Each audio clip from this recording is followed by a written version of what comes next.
I believe we are live. I know nobody's in here yet, but thank you guys for joining. Thanks for supporting me. Thanks for being here, of course.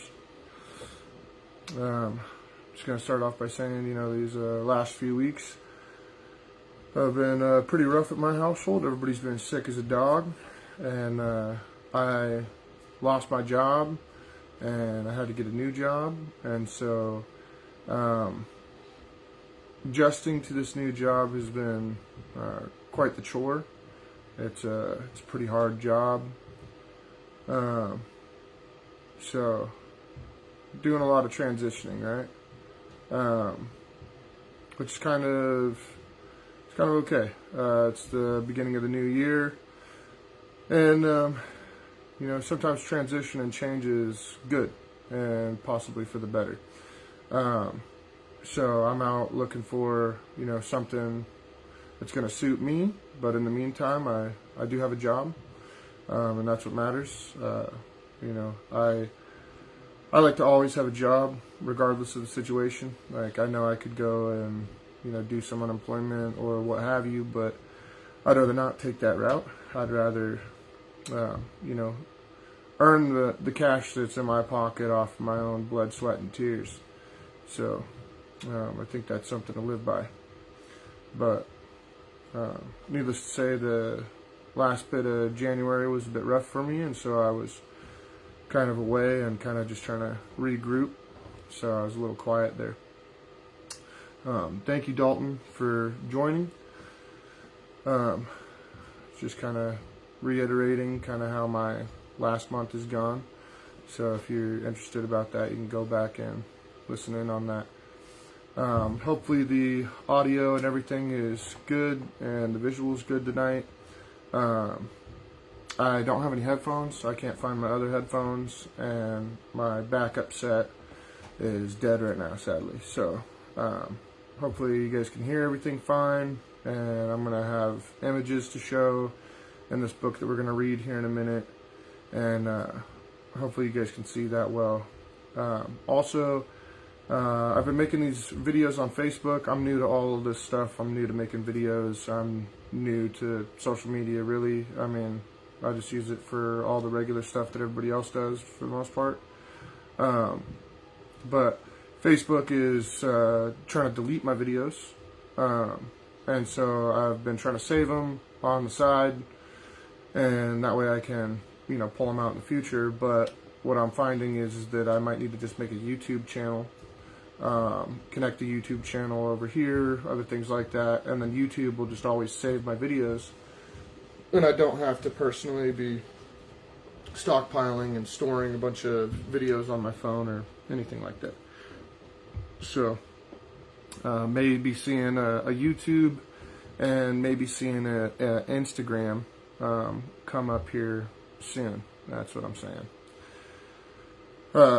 But that's just busy minds thinking busy things. So hopefully we get somewhere where we can always go back and see the videos whenever we want. So I think that's what YouTube's going to be able to offer for us. Anyways, with that being said, without further ado, let's get into some books. So I have Tales of Norse Mythology by Kiri here. We're probably not going to get into this one. It's going to cover a lot of the same things that we're going to cover in some of these other books that we're reading on Fridays. But this one is written in like a Victorian tongue and style setting. So it's just, I would say just a little bit more exaggerated on things, which is totally fine, but it's not everybody's read, I like it though, but we're going to skip over that one. We're going to go into some more fun stuff. So, what we'll read next is going to be Neil Gaiman's Norse Mythology. I really like that. I really like his writing style and how he kind of goes about it. It kind of makes it a little fun, and he's a really good fictional writer, and so when he's writing about mythology, he does a really good job with it. but what we're going to focus on tonight and over the next couple of Fridays is Dolores's Norse Gods and Giants. This is a great book that I recommend reading to, beginners, people that might just be curious or, coming in and out of the topic and the conversation, and they just kind of want a light read, maybe a small story. And it's also really good to read to your kids and, around a campfire and for the family. As you can see, my book's pretty tore up. I've had this book for a very long time, a very, very long time. And it's one of my favorites. So, we're going to read Dolores's Norse Gods and Giants. And I'm going to try to show you guys the images on each page as well, so you guys can get a visual. But on the cover here we have Odin, and he has a cape made of stars, and he's riding upon his horse, the eight-legged steed Sleipnir. And in the sky here are Odin's two ravens, Hugin and Munin, Thought and Memory. And so we're gonna get started. I'm gonna skip a couple of things there on the front. It's just like who it's dedicated to and a thank you kind of thing. I will say that also this book kind of has I feel like some Christian influence,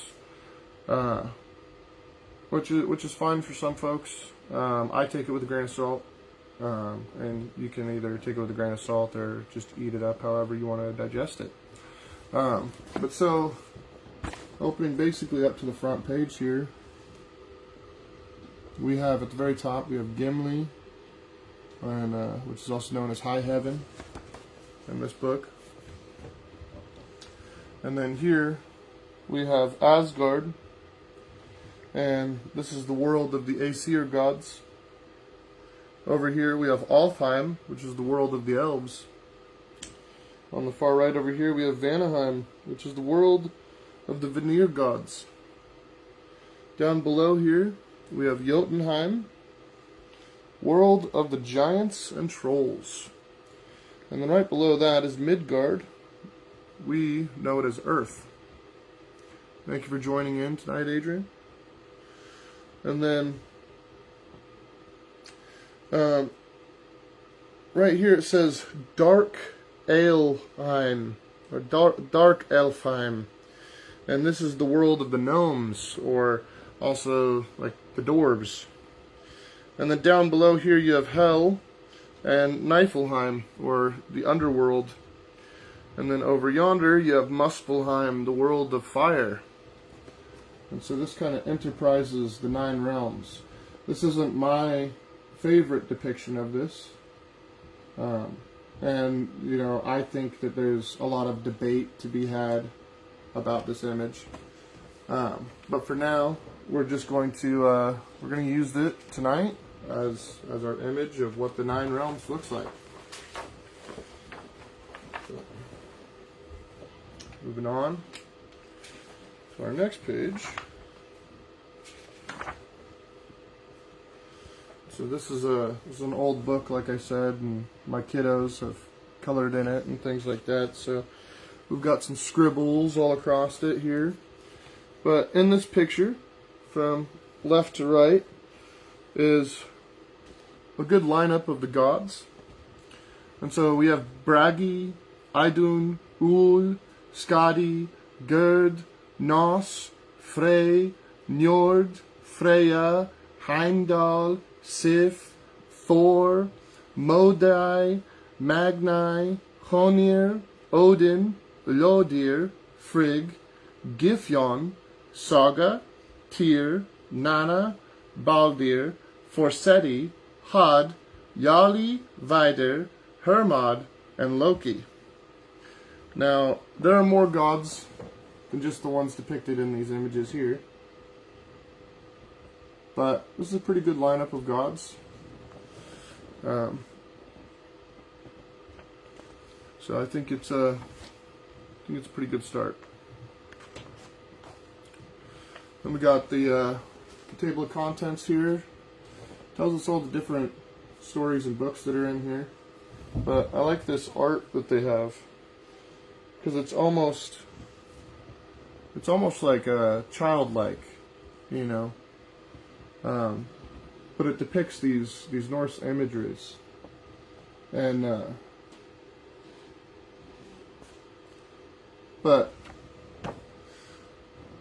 it's almost like my 10-year-old could color these, and so I find that relatable, you know, because my art skills are definitely lacking, as I'm sure most of us are, and so I've pointed that out before, that I really like the art in this book for its simplicity.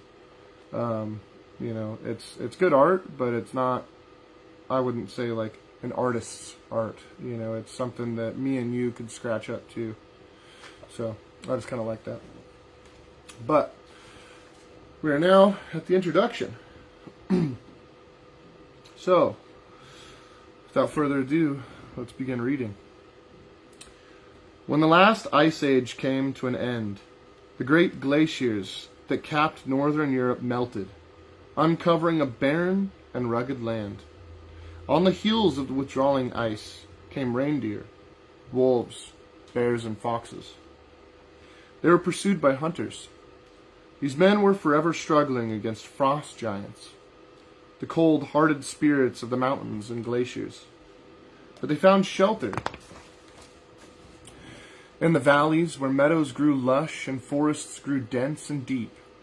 For thousands of years the beasts and the men who hunted them roamed throughout the north. Then, from the east, burst a tribe of fierce horsemen. They stormed westward, settling new lands as they went. Led by a hulking, one-eyed chieftain, they spurred their horses on until at long last they were stopped by the crashing waves of the northern sea. They could go no further, so they settled and made the lands theirs. Life in the north was hard for those new settlers.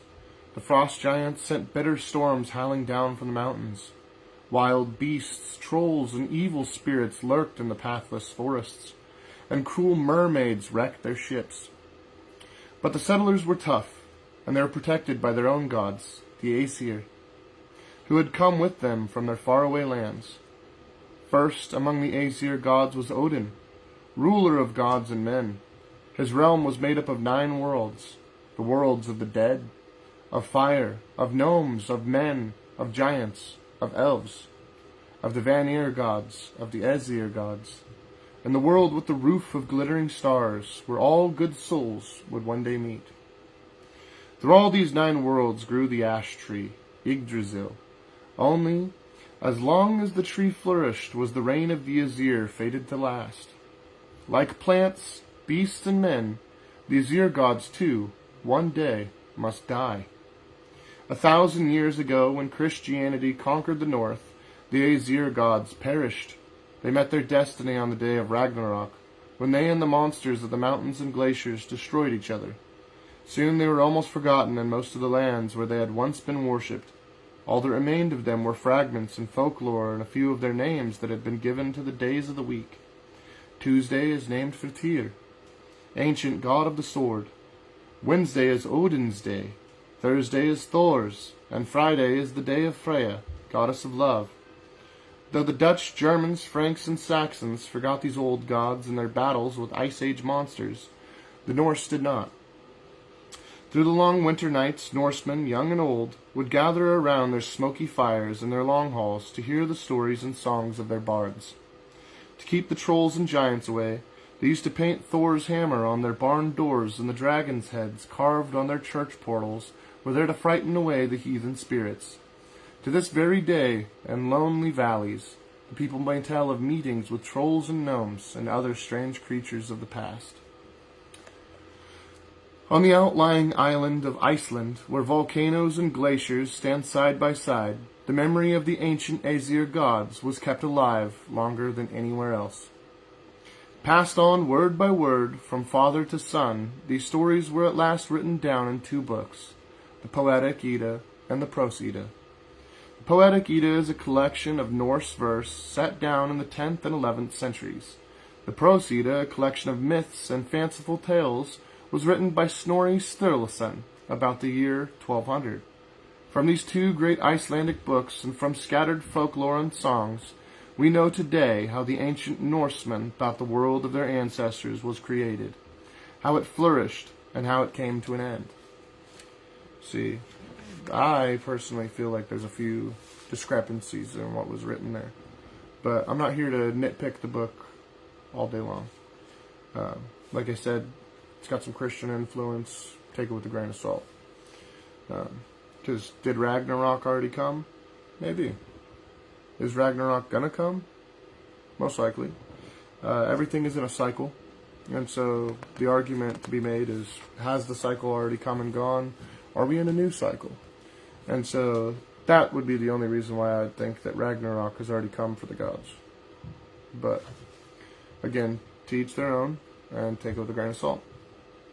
So, chapter 2, the first gods and giants. Early in the morning of time there was no sand, no grass, no lapping wave. There was no earth, no sun, no moon, no stars. There was Niflheim, a waste of frozen fog, and Muspelheim, a place of raging flames. Hold on one moment. Mike, will you grab Vela and bring her to me?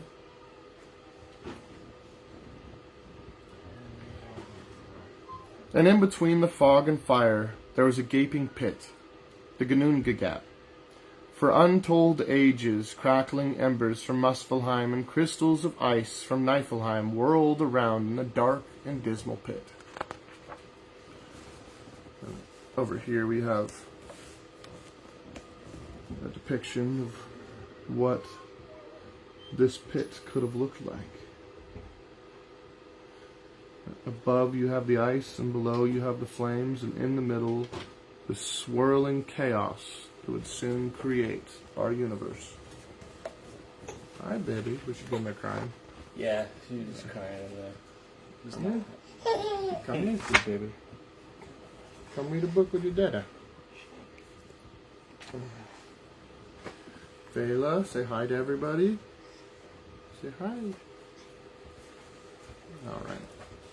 Let's read a book. Read a book. As they whirled together, faster and faster, fire kindled a spark of life within the ice. An enormous, ugly shape rose roaring from Ginnungagap. It was the frost giant Ymir, first of the race of the Jotuns. At his side a hornless cow came mooing from the pit.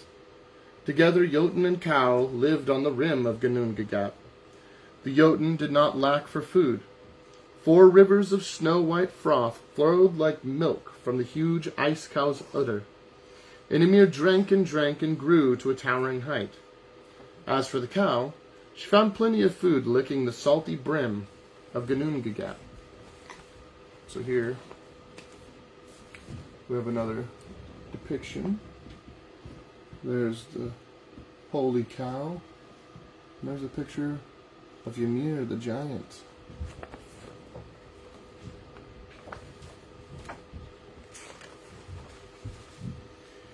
For a long time, there were only Ymir and the cow. Then Ymir fell into a deep sleep. While he slept, a male and female Jotun came to life in the warmth of his left armpit, and a troll with 6 heads sprouted from his feet. These monstrous creatures grew quickly and had offspring of their own. They were all big and rough, and Ymir was the biggest and wildest of them all. The ice cow also brought about life. As she licked and licked, her tongue grew warm, for she had to lick hard to make enough food for Ymir and his brood. Then, under her warm tongue, a head of hair sprouted on the briny brim, and as she went on licking, a face appeared. And so here we have a depiction of Ymir, and in between his toes, some of his children, and down below, over here, some more of his children. And then here, the cow is licking the brine. And you can see, as this golden hair and this face begin to emerge from the ice. Can you help in? Can you help in, baby? The cow went right on licking. Shoulders and chest came forth, then legs, and at last out stepped a whole new creature. He was straight and quite handsome, not ugly like the Jotuns and trolls. He had a son who was even more handsome, and the son took for his wife a beautiful Jotun maiden. For it sometimes happened that an ugly frost giant would have a lovely daughter. She bore her husband 3 sons, who were so fair that a radiance spread from them and lit up the darkness around them. They were the first of the great Aesir gods. Their names were Odin, Honir, and Lodir, spirit, will, and warmth. They were high and very holy, and they had the power to create a world. But before the 3 gods could begin to create, they had to get rid of those frost giants, Ymir. He had always been wild, and old age had made him worse. So the 3 young Aesir gods went straight against the age-old Jotun. And so, here we have a picture of Odin and his 2 brothers, supposedly.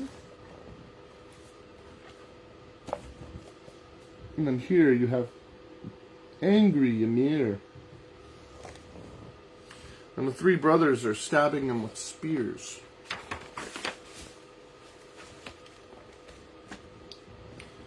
They slew Ymir and pushed his huge hulk into Ginnungagap.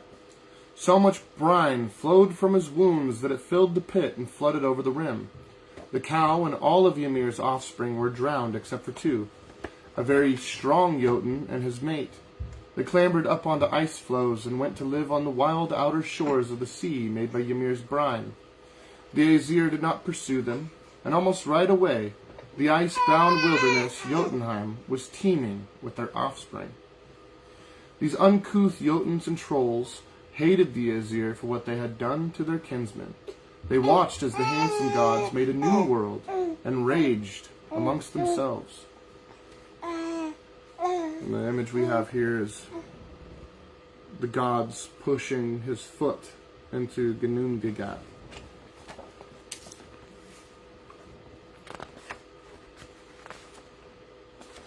Let's see. We'll read the creation of the world, and then we'll probably be done for the night, and we'll take up where we left off next Friday. But the creation of the world. Well done. We're almost done, sweet thing. The Aesir raised Ymir's body out of the sea and made Midgard, the earth, from it. Ymir's flesh became the soil, his bones the mountains, his teeth boulders and stones. They pushed desolate Niflheim deep underground where its icy fog could not freeze the earth.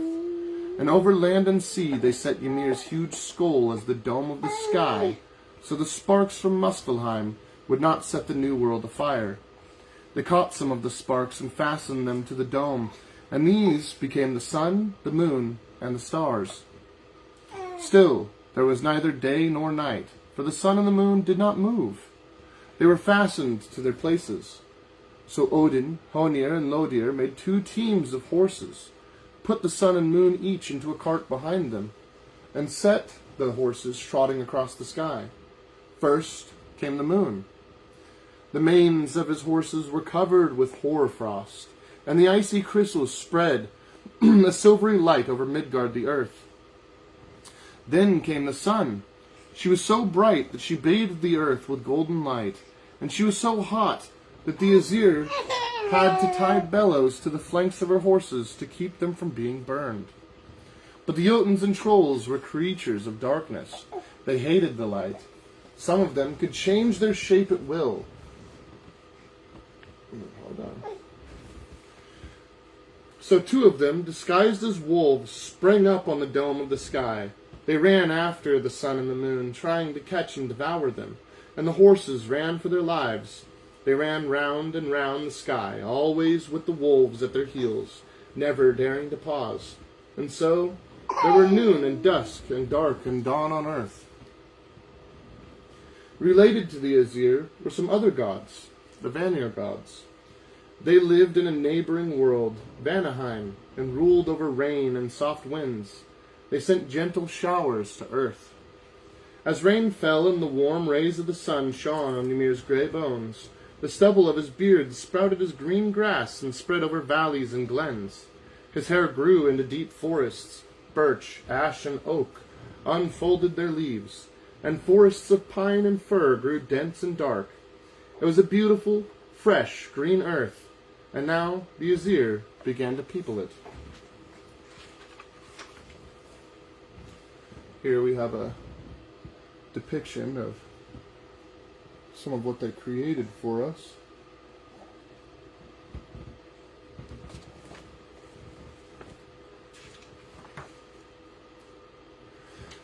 First, they made the light elves, shining creatures, bright as sunbeams and light as leaves. They were gentle and good and flew about on gossamer wings. Their homes were not on earth, but high up in the air in the shimmering world of Alfheim, which the Aesir gods made for them. There were worms burrowing deep underground in Ymir's ore-laden veins. The Aesir changed these into gnomes and gave them tools to mine the precious metals. Soon the caves rang with the sound of hammers and chisels. The gnomes were not friendly, though. They were grumpy and tricky little men who hobbled along and spoke with shrill, echoing voices. Their faces were pale as mushrooms, for they lived underground, and the sun never shone upon them.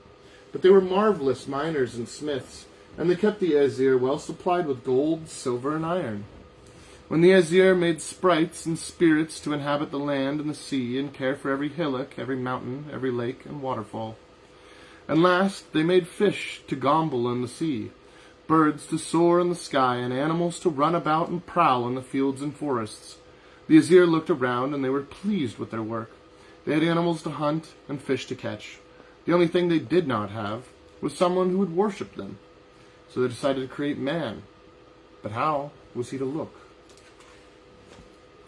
And so, the creation of man will be the next chapters that we read.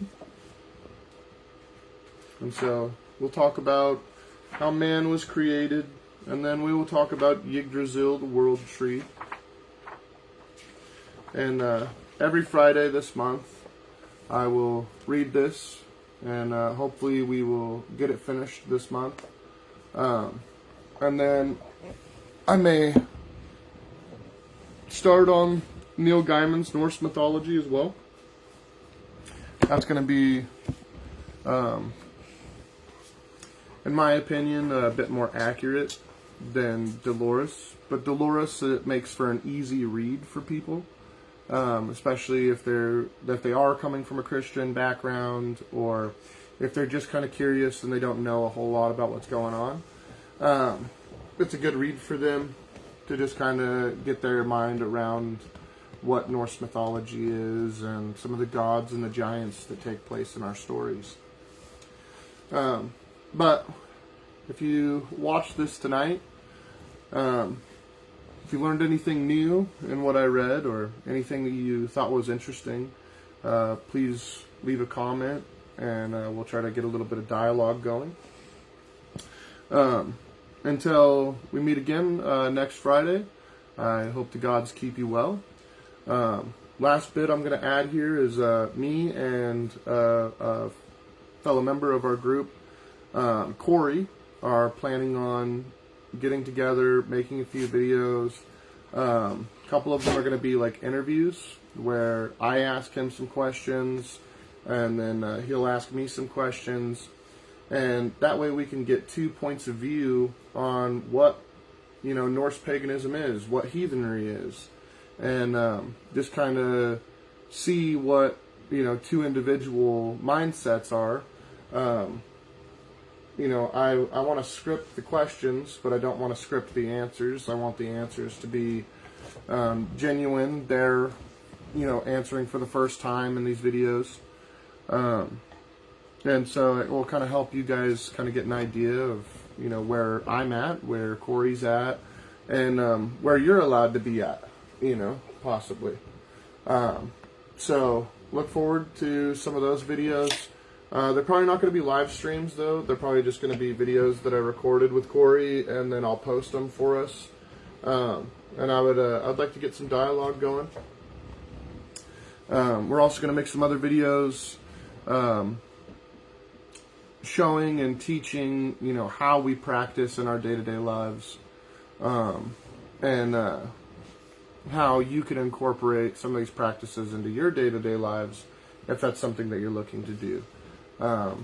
Adrian, you're in the chat right now, but I talk to you about this stuff all the time, and I let you know, like, I'm not trying to make you think one way or another.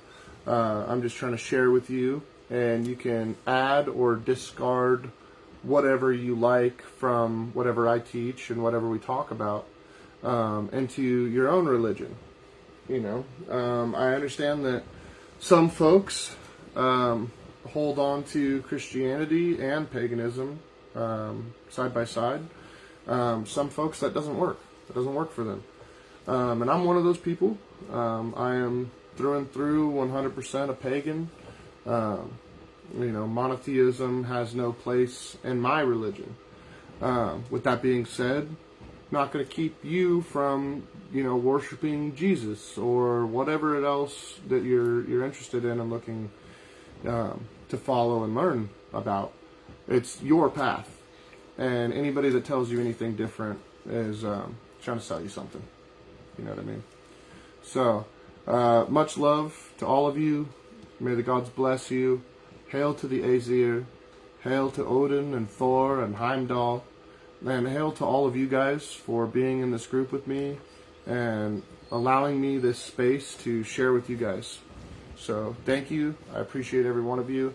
And I hope you guys go and watch the whole of the video and leave some comments.